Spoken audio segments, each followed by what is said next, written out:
A View to a Kill. Title song performed by Duran Duran. How's it going out there, YouTube land and all subsequent social media lands? Welcome to an all-new video. So this is the next James Bond review in my James Bondathon on the quest to No Time to Die. So we're going to get right into this amazing 14th film in the James Bond series right away. So let's get right into it. But before we do that, make sure you hit that subscribe button so don't miss this video or any of the other videos I put up. And as always, people, if you enjoy my content on here on YouTube, definitely check out my other social media platforms such as Twitter, Facebook, or Instagram, where I post pretty much on a daily basis as well. So definitely check that out. And as always, people, let's get right into this. So welcome one and all to an all-new video. So like I was saying before, we're going to be doing the next James Bond film in my James Bondathon, and also the 14th overall film in the James Bond series. And that happens to be the film known as A View to a Kill. Oh yeah, A View to a Kill. Awesome. This movie has one of the best, I think, James Bond songs of all time, with Duran Duran doing the main song, A View to a Kill. It was such a great, amazing song, and just really made this film very enticing, very enjoyable, and just made it very, making you want to see this film because of Duran Duran's such great performance of the song. Now, like I was saying before, this is, of course, the amazing film, A View to a Kill. And once again, we have the returning director from the last previous few films, known as Mr. John Glenn. Oh yeah, John Glenn, woo! John Glenn, woo! So John Glenn returns once again to his next outing in the awesome James Bond series as a director. Now, like I've said before about John Glenn, he actually was a editor and a second unit director for several films prior to doing these James Bond films. Like, he was an editor on Our Majesty's Secret Service. He was on a few other films prior to him starting to direct them. But like I've said before, we've kind of talked about a few of his other films he's directed and so forth in these films so far. And one that really stands out to me, where he actually wasn't the actual director, but he was the second unit director. But I don't think he got credited for it. He might have, but he is the second unit director on this awesome action flick from 1969. And that, of course, is a film called The Italian Job. Oh yeah, The Italian Job. So I know some of you might recognize the 2003 version with Mark Wahlberg, Charlize Theron, and, the huge ensemble cast that was in that one. But this is actually the original film that one is a remake of, that starred Michael Caine. And John Glenn was the second unit director on this. And, looking back at watching this film, I was kind of like, I wonder how this film would have been if the director that got credited as the main director, I wonder if he had just directed it, how different would it have been? Because I've seen some of the other films that director has done, and I thought some of his other films weren't very action-y as this film is. And I think that's all because of John Glenn's great perspective. And from my understanding, too, their whole collaboration really hinged on each other working together and making this awesome film that made it so successful. So you could really see John Glenn's amazing directing in The Italian Job. So if you haven't seen The Italian Job, definitely check it out, and check out John Glenn's second unit directing with that film and the action that he brought to that awesome film as well. But when it comes to directing A View for a Kill, I thought he did a really good job. I really enjoyed it. I thought, once again, he brought some great action to it. I thought he brought some, great new gadgets to the film. He gave it a little bit more of a very spy-y feeling. And I feel this film was kind of like the beginning of a lot more gadgets being seen, because definitely down the road as we go along, there's definitely the films start to get more in gadgety, and this one was kind of the predecessor to that, I feel, where this one really showed a lot of gadgetry going on in this film. And this whole film was just really well constructed and really well directed by John, and I just thought that he did a good job of giving us this really overall very flushed out film, I thought, that, worked really well for its time and for, the time period that it was working with. and I just thought that he did a good job of bringing to life these characters and giving us a decent story. If you haven't seen anything John Glenn has directed, or you haven't seen, A View to a Kill yet, definitely check it out, people. It's worth the watch. So like I've said many times before, these movies always have some pretty damn good casting. They have huge, great cast with, great actors and actresses that, have done several other things over the years. You might recognize them from a slew of films that they did later on in life, but they're usually really well casted and have just this great ensemble cast. Now, of course, to start off this amazing cast, of course, is James Bond himself, Mr. Roger Moore! Oh yeah, Roger Moore! Woo! Roger Moore! Ah, my favorite James Bond! Woo! I absolutely love Roger Moore. I think he's fantastic. I think he's awesome. Like I said, I really enjoy him, James Bond. I think he's James Bond the T. Like I've said in previous reviews, I just really enjoy Roger Moore. Now, of course, this time around, Roger Moore, getting towards, more of the end of his run as James Bond, you could definitely see the difference in his character. You can see how seasoned he is. You can see how much he has evolved the character, like I've said in previous reviews too as well. And he just does a really good job of bringing James Bond kind of to a full tilt of his version of James Bond. And this really was his magnum opus, because this is his last and final time as James Bond. And he definitely, I thought he went out with a really great bang.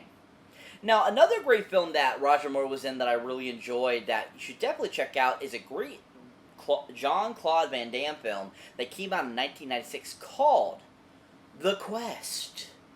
Yeah, The Quest. This is a really awesome action-packed, tournament film. And Roger Moore actually plays kind of one of the main characters in the film that's kind of like a mentor type of character.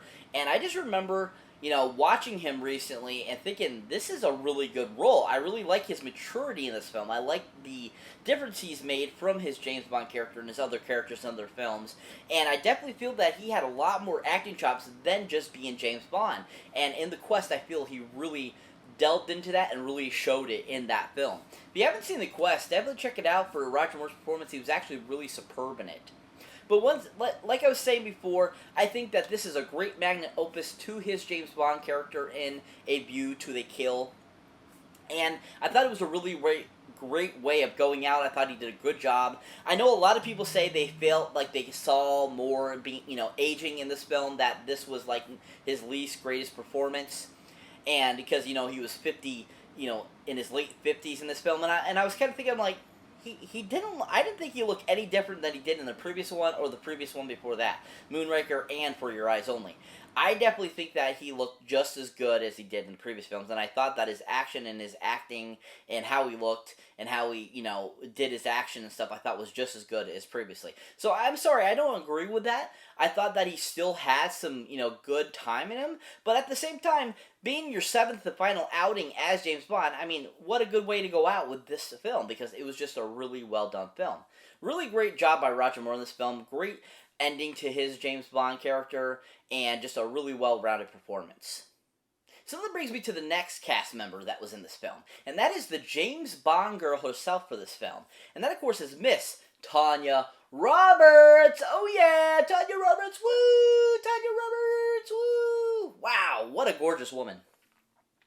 I remember seeing her in previous films, but never really noticed how amazingly beautiful she was as a woman. And in this film, it really popped, and you really saw it in this film. She was just really gorgeous.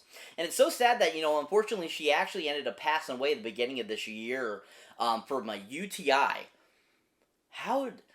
In this day and age, how do you die from a UTI? I was just really shocked. But unfortunately, she let it go too long. That caused sepsis to happen. So if you didn't know that, unfortunately, she passed away earlier this year, unfortunately. But she still was an amazing actress. She was awesome. I always enjoyed her in anything she was in, and I thought she did a really good job.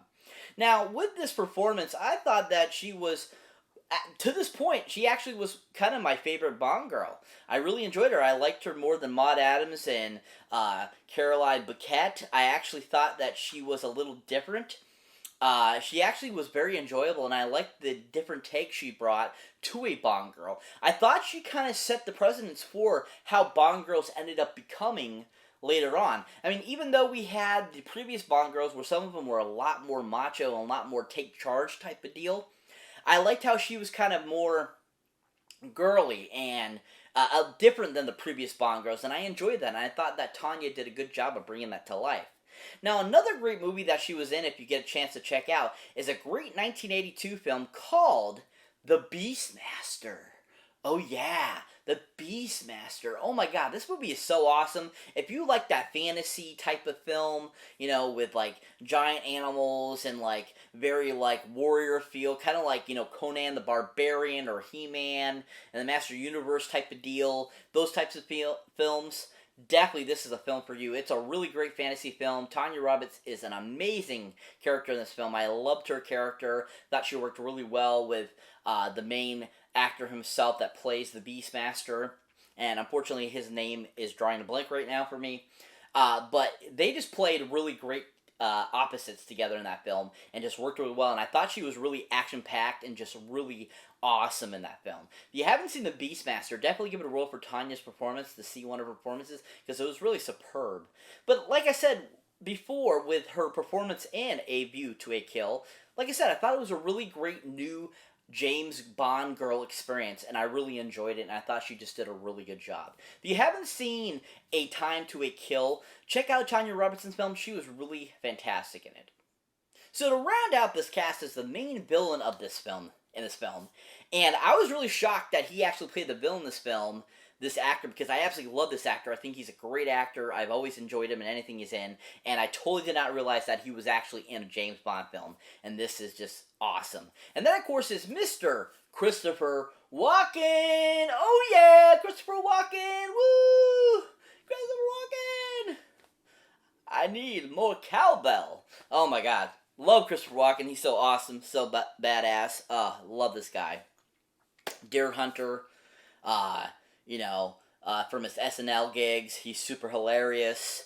I mean, he's been in a whole bunch of films over the years. He's just a really awesome actor. But he actually plays the main villain in this film, Mr. Zorin. And I actually think he did a really good job of playing this character. Him with the blonde hair was kind of interesting too as well. And it just really was an enjoyable villain experience, and I really enjoyed him as a villain, and I just thought he did a really good job. Now, another great film that I enjoyed him in, and one of my favorites of his, is a great 2003 film that stars Jack Black and Ben Stiller called Envy. Yeah, Envy. Yeah. Envy's such a great film. It's a super awesome Barry Levinson directed film. Super comical, super hilarious, and just a really great cast. I mean, from Amy Poehler to the amazing, gorgeous Rachel Weisz. And to, you know, just a great ensemble cast that's super hilarious. There's so many great things about this film.